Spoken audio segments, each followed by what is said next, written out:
Sailors, airmen, Marines, Army.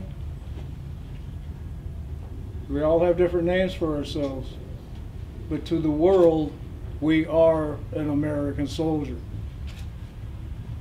To all of us, we are American soldiers. We signed up to protect this country. We signed up to defend the Constitution of the United States against all enemies, within and without. Not just the parts of the Constitutions we agree with, but the entire Constitution that maybe you don't agree with. Certain portions of it. I heard some of you talking earlier about some questionnaires that are going around. Be very careful on how you answer them. You know the reason why. It's leading to a position called gun control that maybe you're for it, maybe you're not. But we are here to honor those men and women who we have stood next to for all these years. Maybe they lived on the streets, maybe they died in their home after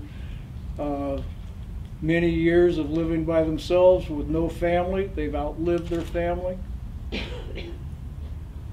Maybe their families could not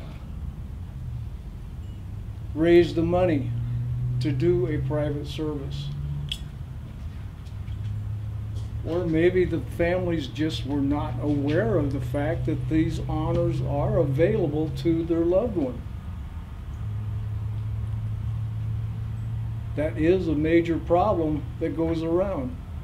Families are not aware of the benefits that their loved one is entitled to. or for that fact, the family is entitled to. So anytime you run into somebody who says they don't know the benefits that their loved one has, send them to the VA, send them to one of the regional offices. Say, just what are my rights? Sometimes it's pretty eye-opening. We had a man here a few years ago. He was a survivor of the Bataan Death March. He spent thousands of dollars for his burial at a major cemetery and mortuary in the East Los Angeles area. He came out here, the first time he saw it, says he never knew this existed. I want to be buried here. I do not want to go anyplace else. Then the fight was on because the mortuary wouldn't give him his money back. He is still working to get his money back. He got some of it back because you can sell your plot. With some of the other he didn't get back. But he will be coming here at his time. We hope that time is not anytime soon. We're losing too many of our World War II fathers.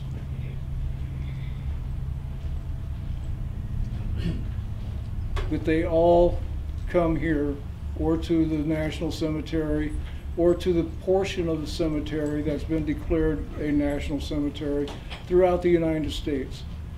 When they do that, they are entitled to be received with full honors. And that is what we have done today. Full honors for those who have been buried here during the past week.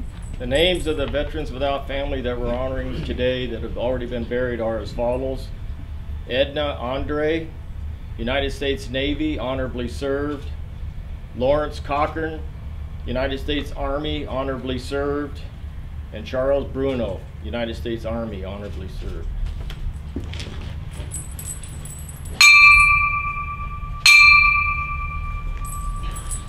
Morning, everybody. Good morning. It's an honor to be here again. You know, first thing this morning, I got up and I opened two gifts from God, my eyes, and all the wonderful things I've seen today. Except for one. It was when I was getting ready to come down here and I had to look in the mirror. But we won't go there. And I saw my dogs. I love them. I saw my wife. We had a beautiful drive down here. We get to this beautiful cemetery and drive through it. And then one of the most beautiful sights, and it is every time in Cora, this is in your honor, the flag line. You know, that flag line is so beautiful when you see those American flags, the stars and stripes, fluttering in the breeze.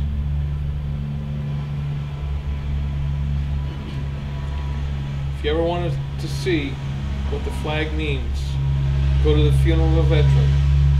When that flag is presented to the relatives, that is when the flag becomes the most important thing in their lives, because it is all they have left. Reading from the Bible. This is from Isaiah. Come to me when you are weak and weary. Rest snugly in my everlasting arms. I do not despise your weakness, my child. Actually, it draws me closer to you. Weakness stirs my compassion, my yearning to help. Accept yourself in your weakness, knowing that I understand how difficult your journey has been. Do not compare yourself to others who seem to skip along their life with paths of ease. Their journeys has been different than yours. I have gifted them with abundant energy. I have gifted you with the fragility, providing opportunities for your spirit to blossom in my presence. Accept this gift as a sacred treasure. Dedicate, yet following but with brilliant light. Rather than struggling to disguise your or deny your weakness, allow me to bless you richly through it. A brief prayer. God, we ask that you honor these men and women that have been buried in this past week. We ask that you accept them into your kingdom, for they have served this country well, and they have served you well. I also ask, Lord, that you bless everyone here. Allow them to have a safe journey home. God bless you all, and God bless the United States of America. Amen. Amen.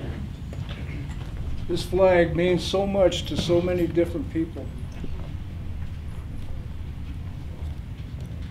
Maybe it has a meaning for you that is a little bit different than the meaning from somebody else. Several years ago, when I could still ride, and we rode 3 and 4 missions a day, on Wednesdays we always wound up in the city of Orange at the traffic circle. There was a group down there who could be traced back to the 50s, 60s, 70s, hippies, or whatever you wanted to call them back in those days. And they were against our troops, and so they had every Wednesday night a protest there. So we found out about it. We decided to form our own protest there. So every Wednesday night we showed up, and I think it only took about 2 or 3 Wednesdays before we had them completely crowded off of the traffic circle and into the middle of the street, which is illegal, and the police pushed them further back. So one of the nights there, a young man who was there every week causing problems, spouting the BS that these kids spout. I don't know where they get it from, but I stood there and listened to him, and I remember back to 1968, 69, when I was a young cop, listening to the same BS coming out of those kids' mouths. All they were doing was parroting and regurgitating what had been told to them. They had no idea what they were saying.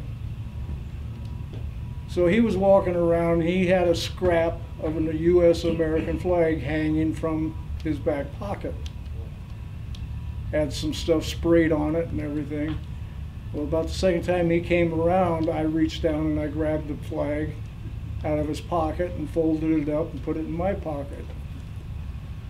And he said he was going to call the police for stealing his flag.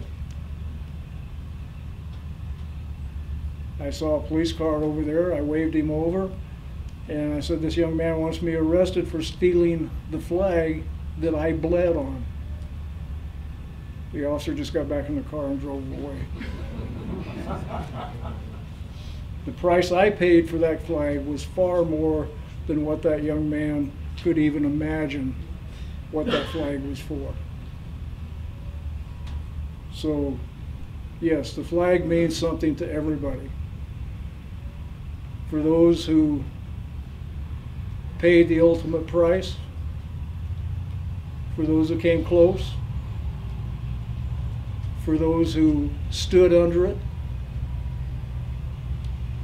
and for those who eventually are buried under it. That flag means everything to them. If we cannot do him honor while he's here to hear the praise, then at least let's give him homage at the ending of his days. Perhaps just a simple headline in a paper that would say, "Our country is in mourning. A soldier died today." Amen. Amen. Thank you all for being here.